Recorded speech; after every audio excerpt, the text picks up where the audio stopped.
Excuse me. My name is James Williams Jr. and I'm back to tell you what the other thing was. I previously watched the video where I started off in Mattel, so the last thing I want to talk about was actors who get too big for their britches and quickly jump off of a TV show. And since I'm not ever going to be a working actor because the hands of fate just doesn't like me, I gotta keep this short and sweet and look for real work, and see what the hell happens from there. You know, I mention a lot of things when I'm on here, and everything I say really, I try to bring it from the heart, and I try to keep it 1,000% real. I probably have offended everybody, and if I have, I can't take it back because the truth is told. Once something comes out of your mouth, or once you text something, you can't take it back, and you meant it on some level or another, or you would not have said it. All right. Now I started that phrase way back in the day when I was a teenager, and everybody's like, "What does that mean?" I was like, "It simply means that if you call somebody a motherfucker, you meant to call them a motherfucker. If you call them a son of a bitch, or you call them the daughter of a whore, you meant to say that. Even if their mom's not a whore, you said it. It's out your mouth. You can't swallow those words back." Now, the subject at hand is actors who get too big for their britches, and decide they want to leave a show. Okay, so as an independent filmmaker who's totally struggling, the struggle is real. Having joined the military over issues and having my leg fucked up has pretty much practically put me into a forced retirement state. I'm not gonna say I quit, but I'm not really getting anywhere, and no one's knocking down my door. All right, and Hollywood East was a faulty promise from a studio in Petersburg that just didn't give a damn about making movies. Now, I can say that because, truth be told, if they would have been making movies, I would have never had to join the military. I would have never had to hunt for money because I'm good at what I do. I am the total Lord King Master of Kung Fu. If anybody doubts me or wants to test that, you can watch my old videos, or you can get stupid and come at me. And then you will learn the hard way, which is not a good idea for you. I also won't be held responsible because I'm going to make you sign a waiver before we do anything stupid, especially since I just got my hip replaced. Alright? Which also means that if we get to fighting, I'm probably going to have to kill you. So keep that in mind when you sign that waiver. It'll be like in Fearless, where you have to use your thumbprint to sign a death warrant.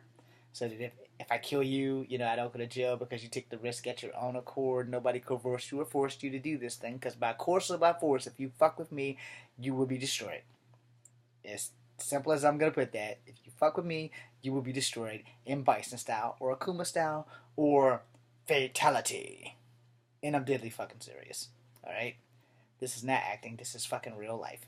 So, when you're an actor, and you're not struggling, and you've made it, the choice is simple. Without your fans, you don't work. Without your fans, you don't eat. Without your fans, you don't feed your family. So, my advice to you guys, until the show is like completely canceled or off the air, is to stick with the show. Because our struggling actors who will never catch a break, who can never catch a break, who can never get lucky enough to meet the right people to see what we can do and give us the fighting chance that we deserve, keeps passing us by. For guys who get too big for their britches and then bail. I'm not one of those actors. If I'm on the show, I'm on the show until that motherfucker's over. Even if I'm only on the show for like one scene every 3 episodes, I'm on that motherfucking show. Yes, I'll probably have a lot of spare time, but as long as that check cash, I don't give a shit because I'm going to spend the money wisely. I'm not going to be stupid. So getting too big for your britches as an actor can be very costly, or it can be very counterproductive to you working anywhere else, everywhere else. So, if you're like a big time actor or whatever, here's my advice, because I'm never going to be in your shoes, because God's not that graceful to me, and whatever his calling is for me, it's not what I want for me. Anyway, I have to find whatever the destiny is that I'm set to do so I can do it and get it over with. If you're going to be acting, you got to do a lot of things that you probably would never ever want to do. Nudity may be one of those things. Your character may have to be nude frequently. So you have to accept that because that's what they pay you to do. I'm sure they have a gag order so they know what can tell anybody if your body smells horrible or not. I'm sure you'll want to take a shower before every nude scene, and I'm sure they'll probably let you, so it's probably not going to be that big of a fucking deal.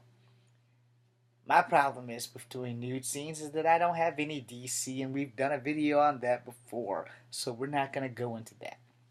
I want to stay on topic about being big time and leaving shows and shit. I'm not that guy. Let me get on a show. I'm gonna be there until they kill my character the fuck off. And with my luck, of course, unfortunately, I probably wouldn't be on any show longer than maybe one episode. It's like, yeah, we like you, but your character's gotta die, fella. So you're gonna be in 2 episodes, and the second episode, you're gonna get maimed. Or you're gonna get mauled by a bear, or a lion and a bear, or worse than that, you're gonna get mauled by a lion, a bear, a rhinoceros, and a hippopotamus is gonna finish you off in the water when you try to crawl away and escape.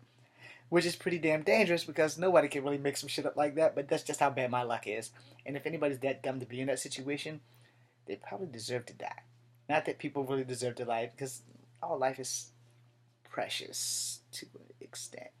I'm going to say that depends on what you believe, alright? Because to me, I don't think the life of a child predator is precious, or a rapist is precious. Those are like two of the worst crimes that you could possibly commit. I would much rather support someone who beats somebody to death with their own spleen, but I don't make the laws, we just have to follow them. And murder is bad, but murder is not as bad as rape or molestation of a child or whatever.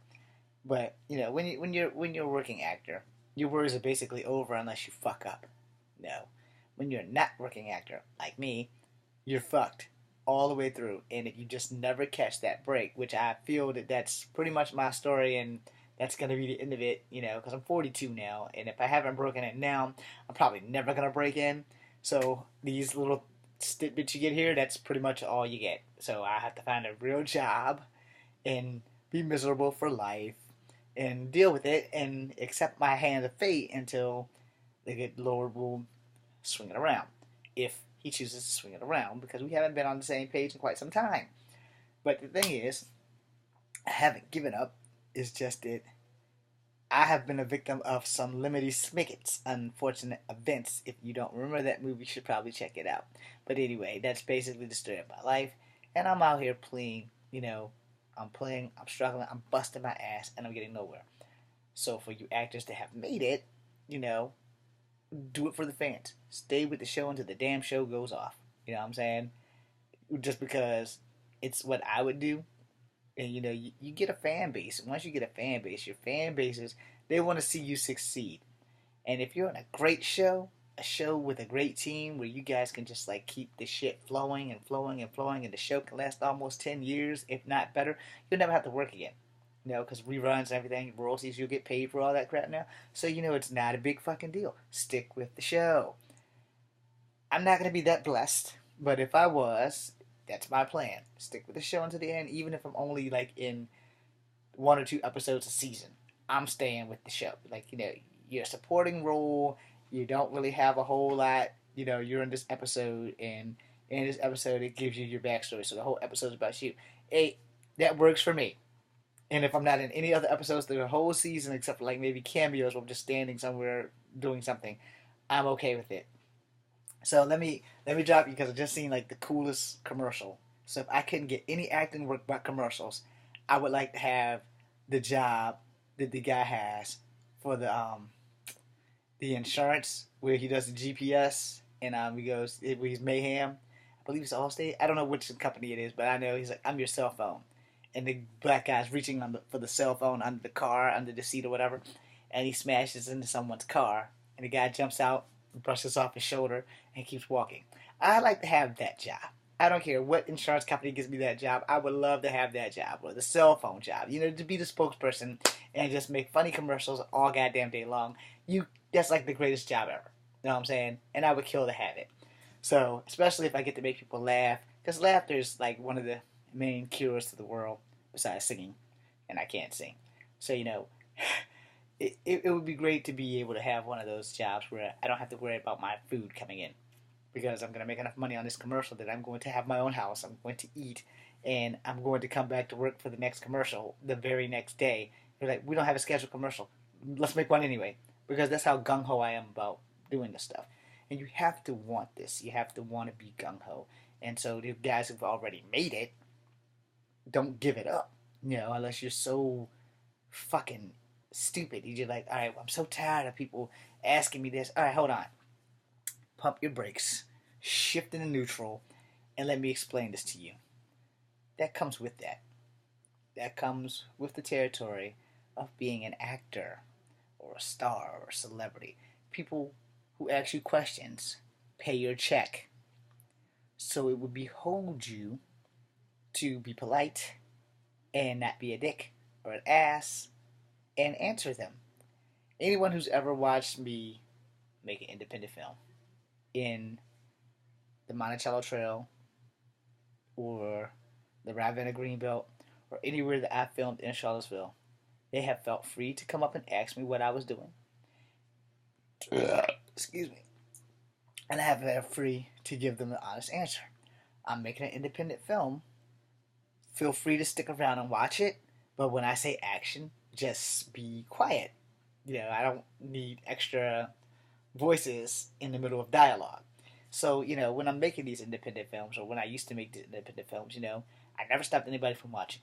You know why? Because those people will remember me if I ever take off. It's like, yeah, I remember him. He made that movie in that park that time. He let us watch us shoot the scene. He let us give their opinion of how he should do this, how he should do that. Because you never know whose good idea could push you over the threshold when you see it, or when they see their vision. Like, yeah, I told him to do that. That's right. They told me to do that. So to everybody, who's struggling like me to make it into this world of acting and things, don't give up. The only thing that's stopping me right now is that I had this hip replacement and that I need another one. And the doctors have strictly told me that there is no running, no skipping, no jumping, and no heavy lifting for the actors who leave hit shows. You're a dumbass. Enough said. My name is James Williams Jr. This is Kung Fu Havoc number 2, and I am out. Good night.